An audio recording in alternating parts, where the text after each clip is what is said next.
Hello everyone and welcome. A couple years ago I did a review of what at that time was a revolutionary endoscope or borescope camera because it could rotate the camera 180 degrees. That wasn't very common at that time. When I did that review, a few of my viewers complained that it was a bit too expensive, the cable was too short, and it didn't have a screen, so you had to use your own cell phone instead to get the image. Well, I took note of your comments, and since that time I've kept my eyes open for a good borescope or endoscope camera that would be cheaper and resolve those issues. After looking at many different cameras, I finally came across this one that we'll be looking at today. This industrial borescope or endoscope camera that I have here can rotate the camera 180 degrees, it has a built-in screen, and it's a lot cheaper than the one I tested last time. So if you've been looking for an economical, full-featured endoscope camera, stick around as I unbox and test this puppy.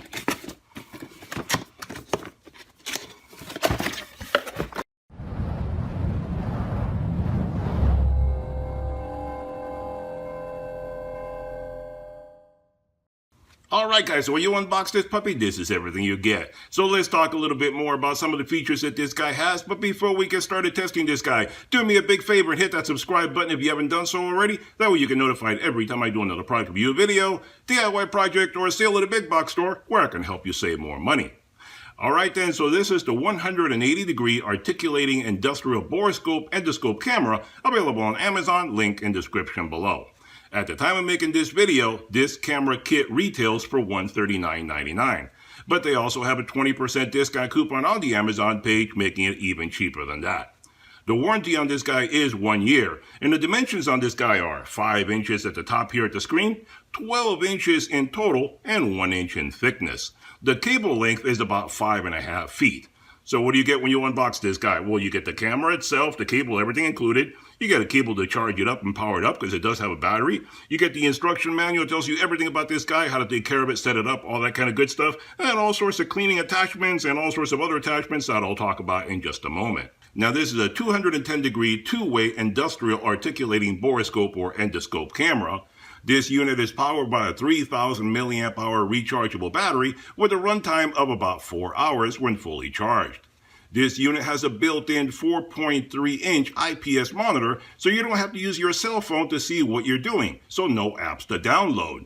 The camera head on this unit has a 34 millimeter shorter bending ratio, so it can bend and squeeze into smaller areas. The camera on this unit is IP67 water and oil proof, so it can get into all sorts of nasty areas with no problems whatsoever. This unit has a tiny 8.5 millimeter camera with 2MP 1080p resolution and 8 times zoom. This camera also has 8 built-in high-intensity adjustable LED lights that you can see powered up right there, and you can adjust the brightness to help you see better depending on whatever situations you're using the camera in.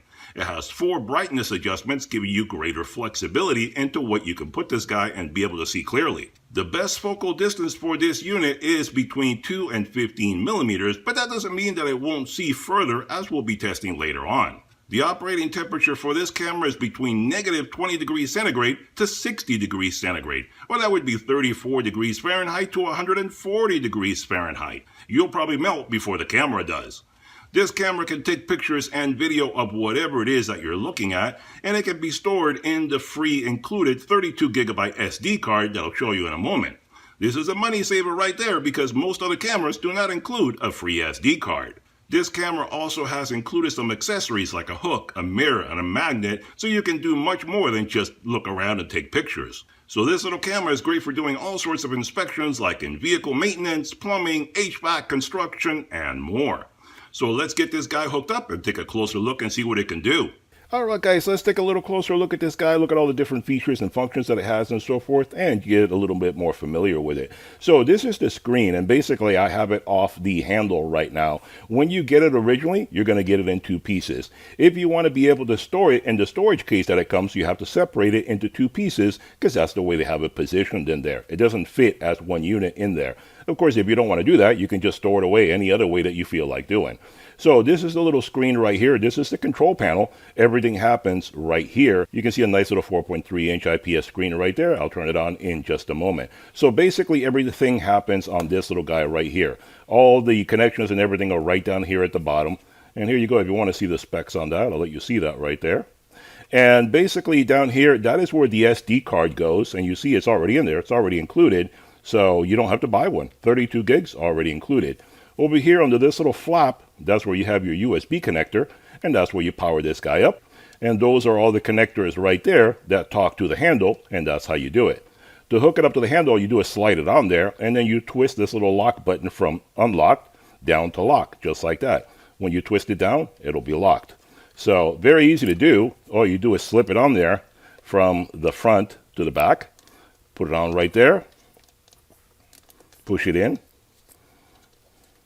Lock it, and you're done. That is how easy it is to do. That's it. There's nothing much more included. So you turn this little guy on, and there you go right there. You have your little screen. And let's see, what are we looking at over here? So let me move this guy around. You can see right there. You can move it up and down. And I'm looking over here. Here's the camera right there, so you can see what I'm doing. And I'm looking at some stuff I have on the bench there. And I have it twisted the wrong way. Let's twist it this way so I can go from side to side instead of up and down. And you see right there how it'll twist. And you have right here the controls for everything. You can zoom in, take pictures, adjust the LEDs. Let me show you right there the LEDs. You can adjust the brightness on it, so you can adjust whatever it is that you want.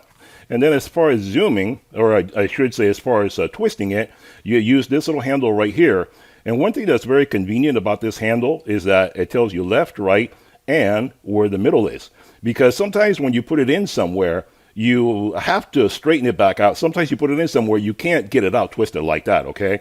If you have it twisted like that, you won't be able to pull it back out. And sometimes some control panels don't tell you very clearly where you are at. Some of these guys don't tell you where you're at. It has no indicators, so you don't know if you're straight or not. And then you may damage it trying to pull it back out, and you have it angled. So this guy tells you when you're straight back up. You see right there, you're straight up, and then you know, oh, okay, now I can pull it back out, and I won't cause any damage. So there you go. It twists very easily from one side to the other side. And you can do it as many times as you want. It doesn't seem to get damaged in any way at all. And it's very responsive. Like I said, I have another one of these guys. And sometimes it's hard because it'll fight you. The other one that I have fights you a little bit. This one's not too bad. When it gets to the end, it pulls back a little bit. But it's not too bad. The other one was even worse. And the other one, I mean, you can see I'm doing it with one finger. That is how easy it is to do this guy. Just one finger, and it rotates very easily. Where the other one that I had, I really kind of had to force it. The cable was a little too rigid, too stiff. This one is more user-friendly, so it seems to work a lot more easily. So you can rotate it back and forth, and like I said, it only goes side to side, but you have a couple different things you can do. You can turn this guy from side to side. Obviously, I'm saying you can rotate it this way, depending on where you are inside whatever cavity you're looking at. Or you can use different things that come with it. Like I said, like in this case, it comes with a magnet that you can use on there. It comes with a hook, also included. And it comes with a mirror. So you can use this little guy and attach it onto there, and it may make it more easy for you to see wherever it is that you want to go. And you can see whatever you want to do on there. And you can see on there, you rotate it from side to side. And you can see I'm rotating it on the bench here. And like I said, it says that the optimal range is 2 to 15 millimeters. But as I'll show you in a moment, you can see pretty far with that. I'm looking pretty much right now, that's more than 15 millimeters. So it still shows you a good clear image of whatever it is you're looking at regardless. And you can see right there that the cable is pretty strong. It stands up by itself. You see right there, it's standing up by itself. Look at it, I can put my hand underneath it. It has a good, solid, rigid cable to it. You can point it any direction that you want. I mean, you can squeeze it into there and it stays wherever it is that you put it. So it has good rigidity to it. That is pretty convenient right there. You can go pretty much anywhere you want to go. So that's cool right there. And I'm looking at the screen, looking at myself right now. There you go. So it will go any direction that you want it to. Very conveniently, very easy, and fast too. Look at that. Woof, woof. From side to side, no problem at all. You can adjust it any way you want. I see no restriction. It has no detents. It's a smooth movement, so it's very easy to go any direction you need it to go. So that's fairly convenient right there. That's very nice. And like I said, you have All the control panels right here for taking video, taking pictures, going into the settings, all that kind of stuff. You do it all right there. But right here is your quick access to the different things you want to do. You want to zoom in. Let's show you right there. And then you zoom out. So you have an 8x zoom. You can select how far you want to go. And that's not too bad. I mean, if you want to zoom in on different things like that, it does the job. Does the job it has to do. And then you can turn on the LEDs.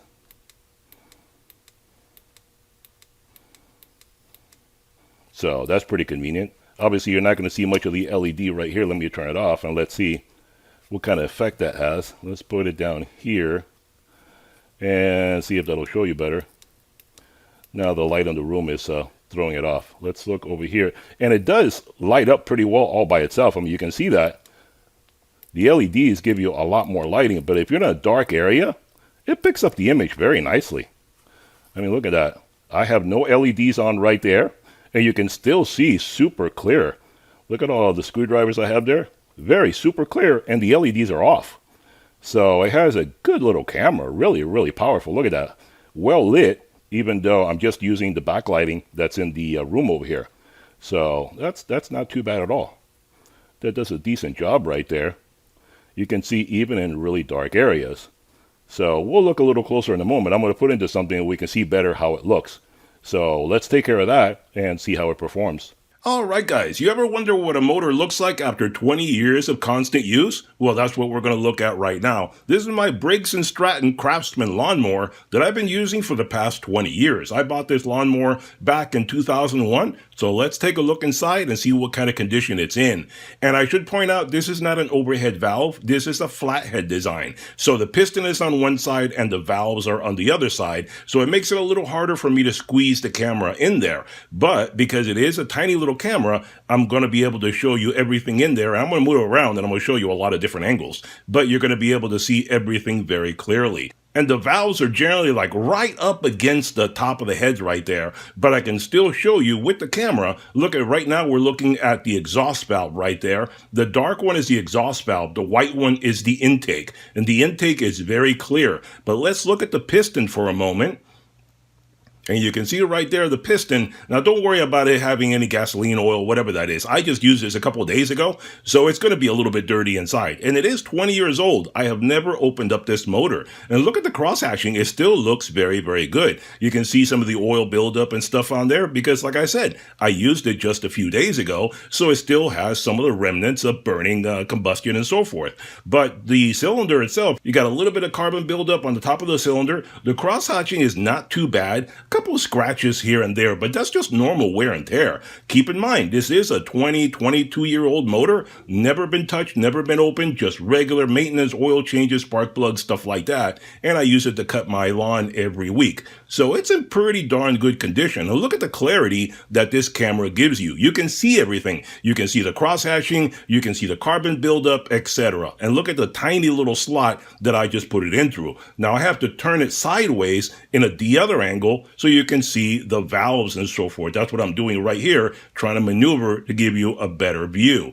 And you can see right there, I mean, you can see how clearly, you can see a crack on the top of that valve right there, but I don't think it's a crack on the valve itself. I think it's a crack going across the carbon buildup. So it's not a big deal. Trust me, I just used this a few days ago. I'm sure if it was a crack in the valve itself, it probably would have split off by now, and I would have had like a blown engine and so forth. I would have some serious problems, but I don't think it's a big deal.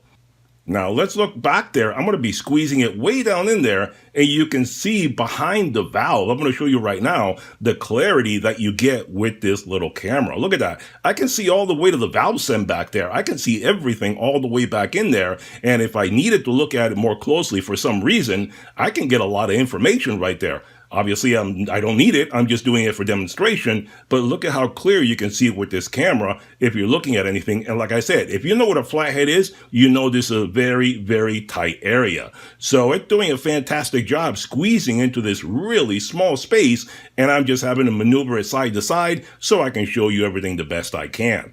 And like I said, in a really dark area, like I'm going to turn off the LEDs in just a moment here so you can see the difference between having the LED or not having it on, because I don't want you to think that this is all lit up. This is all the LEDs. See right there? That is all the LEDs on the camera itself. We're inside the motor. It's pitch black in there. This is, you can see the threads right there of the spark plug opening. So that shows you right there, the inside of the motor. That is really a huge detail that this camera gives you for a very small little camera, very economical. So there you go. Alright guys, there you have it, a review and demonstration of a very affordable and easy to use endoscopic camera. I think this camera did a great job. It's very affordable for all the features that it has. It fits into really tight spaces. It gives you a very clear, sharp image and brings a lot of accessories. For those of you that thought that the previous camera that I tested was too expensive, had too short a cable, and you didn't like having to use your cell phone, well, here you have an alternative. This camera is cheaper, has a 5.5-foot cable, and brings its own screen, so you don't have to worry about damaging your expensive phones or tablets. The picture is also very clear, as you saw from the footage that I just showed you. So if you're looking for an endoscopic camera, check out the links below for all the details. Hope you enjoyed the video. Hit that thumbs up button, hit that subscribe button, and I'll see you guys on the next one. Bye-bye for now.